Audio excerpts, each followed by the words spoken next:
Yo, alright, finally finished with this one. So last video we went through Argenti's kit and he was pretty sick. Might just bring the edition path back from his grave. Now the second half of this patch is looking solid, and since no patch is over without a waifu, let's talk about the last character coming in the 1.5 patch, Hanya. In this video we're going to be looking at her kit, her Eidolons, talk about some builds and team comps. And as always, these are just my personal thoughts on the character. If you disagree or find some mistake, feel free to correct me in the comments. I respect everyone's opinion, I'm sure, and this is my pre-release analysis on Hanya.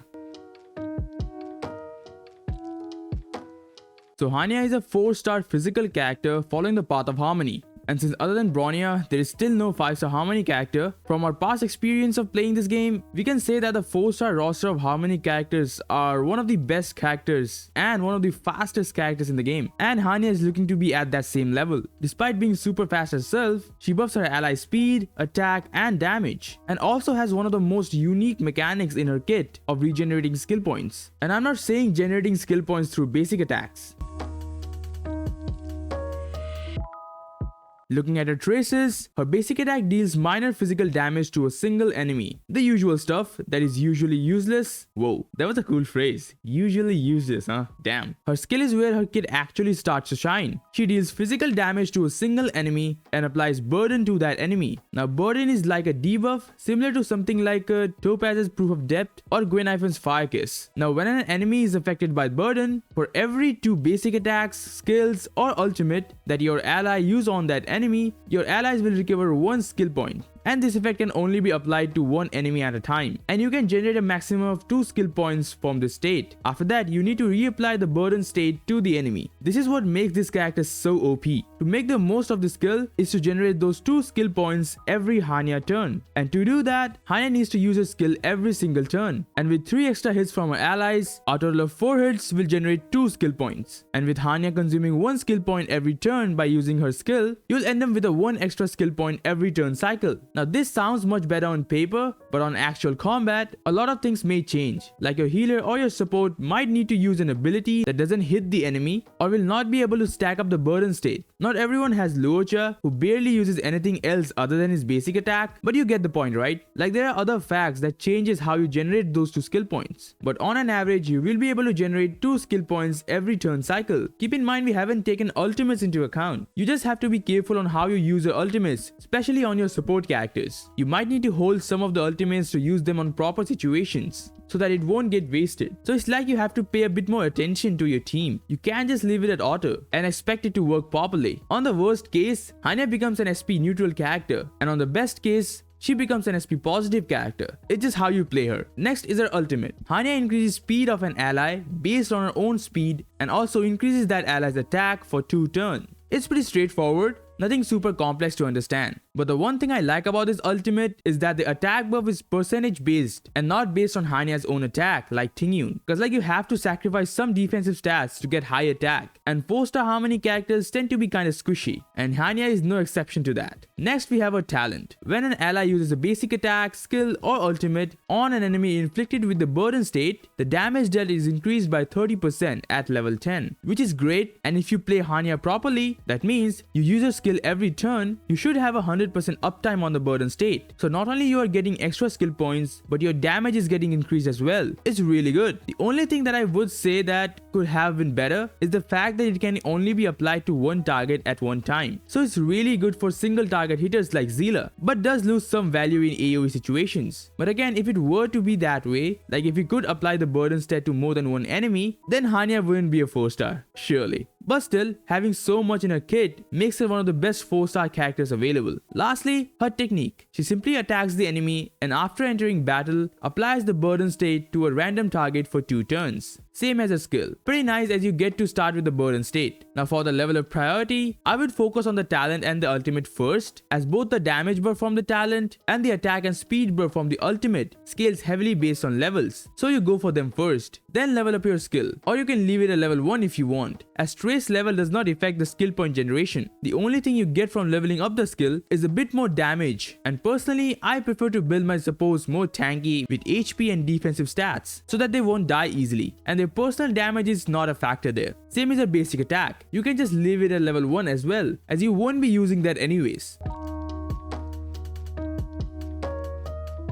Now let's move on to her passives. Her Ascension 2 passive increases the attack of the ally who triggers the skill point recovery effect by 10% for one turn, which is nice, but 10% is kinda meh in my opinion, but still a buff is a buff. Her Ascension 4 passive makes it so that if the trigger count of the burden skill point recovery effect is 1 and the affected enemy is defeated, then additionally recovers 1 skill point. Now to make this easier to understand, the way you generate skill point from the burden state is by hitting the target with anything, and every time you hit the enemy, it starts a trigger count, and every time the trigger count reaches 2, you recover 1 skill point. So you hit the enemy once and the trigger count is 1, you hit the enemy again and the count is 2, and you recover 1 skill point. But the problem was, what if you just one-shot the target before reaching trigger count 2? What happens then? So this passive just fixes that. So now if that ever happens, and you do kill the target before the trigger count reaches 2, you also regenerate 1 skill point. Pretty cool. Her Ascension 6 passive regenerates 2 energy for Hanya when the burden skill point recovery is triggered, which is really nice for someone like Hanya who has a 140 energy cost ultimate. But even with this, her rotations does not change that much, which I will discuss more on the build section. Her bonus stats are pretty sick. After fully maxing out her traces, she gets 28% attack, 9 freaking speed, and 10% HP. Now the attack and the HP is okay, but 9 speed, and for context her base speed is 110. So with this, she reaches 119, making her the fastest character in the game. Also making sets like Messenger Hackerspace more worth it on Hanya. Not just for her own personal speed, but to make the team faster as well, as her buff provides speed based on her own personal speed. And I think this suits an aggressive support like her perfectly. Overall, I think Hanya is a very solid pick, and everyone should get at least 1 copy of her, as even without a single Eidolon, her kit feels complete. There's nothing that seems unplayable or harder to use in actual combat. She's not as demanding as someone as Yukong, but provides the same level of value even at E0. I really like characters that are a full package at E0, and getting extra Eidolons are just bonuses for their already busted kit, and Hanya is fairly perfect in that aspect.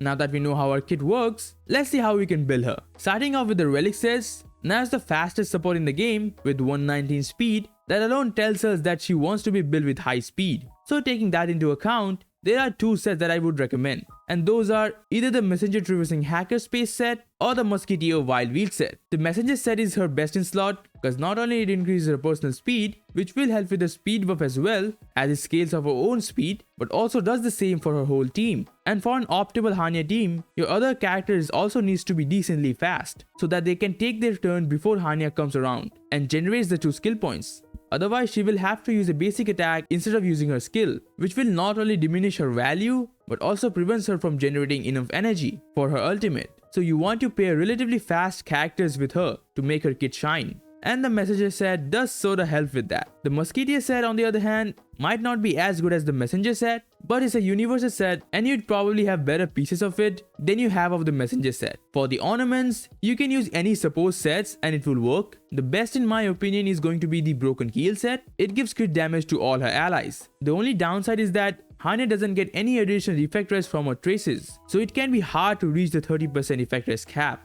The second best in my opinion is going to be the Fleet of the Ageless set. It increases her own HP, which helps with survivability, and then it increases attack of all allies. Lastly, you can use any of the ER sets like the Bonwag set or the new Panaconi set, but the Bonwag effect is just for 1 turn, and if you use a technique, you doesn't even need to take the first turn. And as for the Panaconi set, I just think it's really specific. As of right now, the most synergy I see for Hanya is characters like Imbibed Lune or Qingxue, but neither of them are physical, so I wouldn't recommend the Panaconi set that much. As for stats, I recommend going for a similar build like how you build Asta. Since her attack buff doesn't scale off her own attack, you don't need to build attack on her. So for the main stats, just go for HP or defense on the body, speed is a must for boots, again HP or defense on the sphere, and then ERR on the rope. Now earlier I didn't recommend any ERR focused ornaments for Bronya because you want to go for an ERR piece, and that is more than enough to get her 140 ultimate. For her rotations, her best is going to be a 4-turn ult rotation with 4 skills, and with the help of her A6 passive, she should be able to get close to full energy by 4 turns. And if she get hit once, she can get her ultimate even without an ERR rope. But then again, not everything goes perfect in actual combat. You might need to use a basic attack on Hanya cause your other characters haven't taken their turn yet to generate the 2 skill points before her turn arrives. Or you might just not get hit even once in those 4 turns. And because of these uncertainties, I recommend the ERR rope as a general build option. For the substats, Just focus on speed, HP and defense. You want as much speed as you can get on Hanya. Make her blazing fast if you can. Overall, she is fairly easy to build since you don't have to fish for crit stats. Just focus on speed and defensive stats and you're good. In terms of Lightcone options, pretty much you can use any Harmony Lightcone on her. It's just how you want to play her. The best overall is going to be Bronya's Lightcone. It gives 10% energy recharge, which is so helpful that it allows you to switch the ERR rope with any other stat. Not only that, it also generates skill point when the wearer uses their ultimate on an ally. And Hanya does have an ultimate like that. Not only that, when the wearer uses their skill, the next ally taking action will deal increased damage for one turn. So if you can speed tune your damage dealer to go right after Hanya, then they can have some extra damage buff as well. I gotta say man, how many Lightcones in this game are just insane. For the 4-star options, it all depends on how and what team are you playing her. Planetary Rendezvous is great if you're using Sushang or Argenti as your main DPS, then this can provide a lot of value. And pairing the Penacony set with it will be even better. Past and Future is a great option if your DPS is perfectly speed tuned to go right after Hanya. And if you can do that, then you have an awesome Lightcone that you can S5 easily. The most versatile is probably going to be Dance Dance Dance, as it doesn't have any unique requirements and getting some extra combat push is always nice. Lastly, the Battle Pass Lightcone can also be a great universal option as all the buffs are great for any team. So if you do own this Lightcone, then you can use it on your Hanya. Overall, in terms of Lightcones, it all just preferences and depends on the situation you're in. But in general, every single one of the Harmony Lightcones are usable on Hanya. After finishing up the build section, now let's talk about some team synergies. Hanya being a brilliant support allows her to be played in any team, but despite having that edge, she does have a few good and bad matchups. For the good ones, of course she will pair well with characters that consumes a lot of skill points. Characters like Imbibed Lune and also Ching Chue if you use her. Both of these characters consume so much skill points on their own that their respective teams needs to be placed certain ways just to make sure they get enough skill points. But by putting Hanya in those teams, they can have a bit more leeway. Also, most of you are curious about how well she works with Argenti. I say she works as a general purpose Harmony character. She buffs attack, speed and damage. Cause like Argenti doesn't need crazy amount of skill points like Imbibed Lune and the Gacha Girl. And this is where some of her bad matchups comes up. Not so much of a bad matchups, is more so on the line of she doesn't provide as much value. Most of the teams that we have built up till now with popular characters like Zilla, Blade, Kafka are already skill point efficient. And you never have any need for extra skill points in those teams. And characters like Blade doesn't even need any skill point. So it's like she provides something super rare and unique, but it's also something that we can only utilize in few teams. But of course that doesn't mean she becomes bad all of a sudden. Even without the extra skill points, she just provides way too much to not use her. She has perma uptime on her burden state that also increases damage, and her ultimate increases speed and attack of an ally. Of course the speed buff might not be as busted as Asta's speed buff, which is for the entire team, but still, for a hyper carry team, she can be very helpful. And also, having speed buff in the team is really good now because of the new Firmament set that gives attack based on how fast your character is. And Hanya can certainly help a character reach those high speed breakpoints. Overall, there isn't much to discuss in terms of her teams. You can use her wherever you require a skill point generated in the team. And for other cases, you can use her as a standard Harmony character. Alright, once again we've reached pretty close to the end of the video, but before that, let's go through her Eidolons. Hanya in my opinion is a fairly complete character at E0, but if you want to invest a bit more on her, then going for a few Eidolons can be a great choice. Her E1 makes it so that when an ally with Hanya's ultimate effects defeats an enemy, Hanya's action is advanced forward by 15%. This effect can only be triggered one time per turn, which is kinda okay in my opinion. As for an ultimate that has 2 turns of downtime, so on an average you get a 15% push every 3 to 4 turns or something, which is decent at best. Her E2 increases her speed by 20% for 1 turn after using her skill. Now unlike her E1, this one is pretty good, even though it's just for 1 turn. And also, for an optimal rotation, you'll be using her skill every turn anyways, so you get a permanent 20% speed increase, which is obviously great. Her E3 and E5 increases the level of her traces. Her E4 increases the duration of her ultimate by 1 turn. So the speed and attack buff lasts for 3 turns and there is only a 1 turn downtime. A really good one.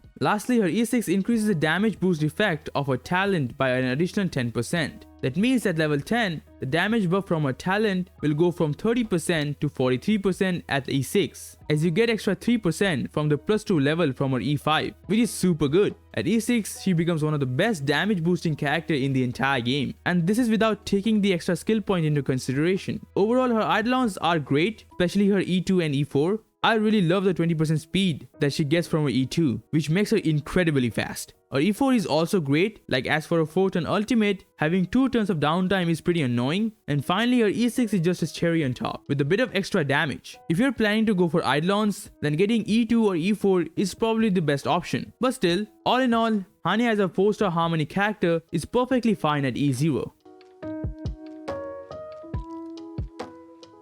Well, there you have it. Those are my thoughts on the upcoming new 4-star Harmony character Hanya. She's a solid character with really good buffs in her kit and is pretty versatile. Despite the fact she's crazy fast herself, she also gives speed to her allies. She's one of the only few characters that's a complete package at E0, and that's just one of the reasons why I'd recommend getting at least one copy of her. Just having a character like her in your account will provide you more freedom while building teams. And even if you're not planning on getting Argenti, I still recommend pulling for Hanya, as you can never go wrong with getting more Harmony characters, and someone like her is a dub for any account. So thank you very much for watching. If you found this video helpful, drop a like and subscribe for more Star Rail and Genshin content from yours truly. With this, we finally finished all the pre-release analysis for this patch, and next I'll be discussing about the value of 1.6 characters compared to 1.5. So stay tuned for that. Thanks again, and I'll see you guys in my next video.